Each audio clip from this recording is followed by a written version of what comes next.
This is a saddle. It is missing its cowboy. Close your eyes and picture the cowboy. Boots worn soft, brim sagging from rain, colt on his hip, the whole horizon his front porch. For 100 years, Hollywood told us he just tipped his hat and trotted into the sunset. Undefeated, untouchable. Nice story. Too bad it's not true. He didn't ride away.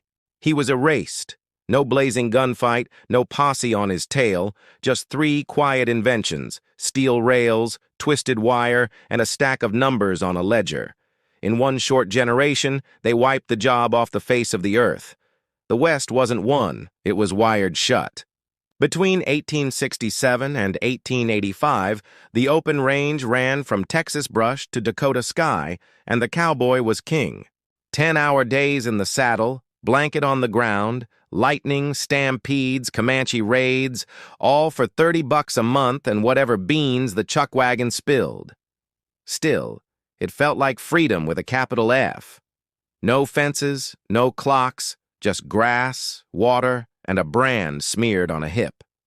Spring meant pointing the longhorns north up the Goodnight Loving or the Chisholm, 800 miles of dust, 3 months of don't look back. 500,000 head rolled into Dodge, Abilene, Cheyenne. Boomtowns popped up overnight, equal parts saloon, brothel, and card table where a cowboy could trade a season's pay for one glorious Saturday. The rules were simple. Know a good horse, read the clouds, rope a calf that doesn't want to be roped. Cowboys sang corridos borrowed from the vaqueros, wore sombrero-style hats, braided rawhide riatas, tools and tunes the Southwest had been perfecting since the 1600s. For one bright, rowdy moment, legend and real life almost shook hands. Then came the railroad. Golden Spike in '69 was just the opening act. By 1882, the Santa Fe and the Southern Pacific shoved steel fingers straight into cattle country. Rails didn't shorten the drive. They deleted it. Before, a steer walked himself to market, getting fatter every mile. After, he rode in a boxcar, gaining weight on Illinois corn instead of buffalo grass. Trains brought timetables, contracts, and men with briefcases full of greenbacks. Overnight, the range answered to clocks set in Boston parlors. Small outfits running a few thousand head on public grass couldn't compete with corporations wearing New York suits and Hereford bulls. The cowboy's horizon shrank to the width of a rail gauge. Steel pinned the West at the edges, but barbed wire, patented 1874, 3 cents a pound, sliced it into bite-sized pieces. One man with a bundle of posts and a bucket of staples could fence 1,000 acres before another cowboy even rolled out his bedroll. Suddenly, rustlers were stuck outside and neighbors were stuck inside. Cattle lost legs to those wicked barbs. Ropes shredded. Trail drives turned into slow-motion obstacle courses. Fence-cutting wars flared from Texas to Wyoming. Midnight raiders with nippers versus guards with shotguns and court orders. Judges in paneled courtrooms sided with whoever held the deed. The open range became a checkerboard. Cowboys who once measured freedom in sunsets now measured it in the 3-inch gap between wire strands. Rails and wire fenced the map. The balance sheet fenced the future. Eastern investors learned cattle multiplied faster on paper than on grass. By 1883, Chicago's Union stockyards swallowed 3 million head a year and still asked for more. Banks lined up to loan ranchers 10% money, buy more cows, more acres, import fancy bulls from England. But collateral mattered. A saddle and a string of ponies weren't worth the ink on the note. A corporation with deeded land was. Little guys mortgaged everything, land, herd, the calves still unborn, then prayed for rain and high beef. In 1885, the rain stopped coming. By '86, headlines screamed, "Cattle boom over." In the ashes, survivors fenced smaller pastures, planted hay, bred stock that could survive a blizzard. Cowboys who once trailed 10,000 head now fixed fence and forked silage for a few hundred winter-proof cattle.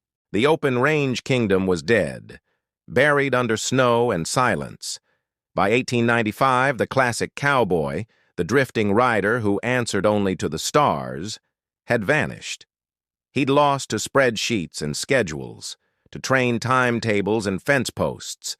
But legends don't die easy. Buffalo Bill took the romance on a world tour. Dime novels, then radio, then movies kept the cowboy forever young, forever riding the limitless range. The great cowboy die-off happened fast, but its effects are going to echo for a while.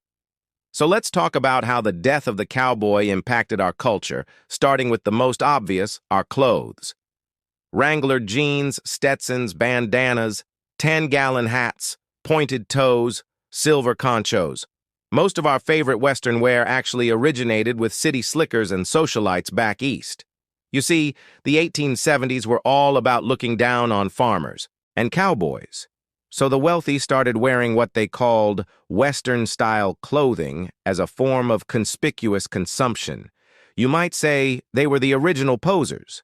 And yet some of these styles have endured to this day, often co-opted by subcultures like punks and hippies.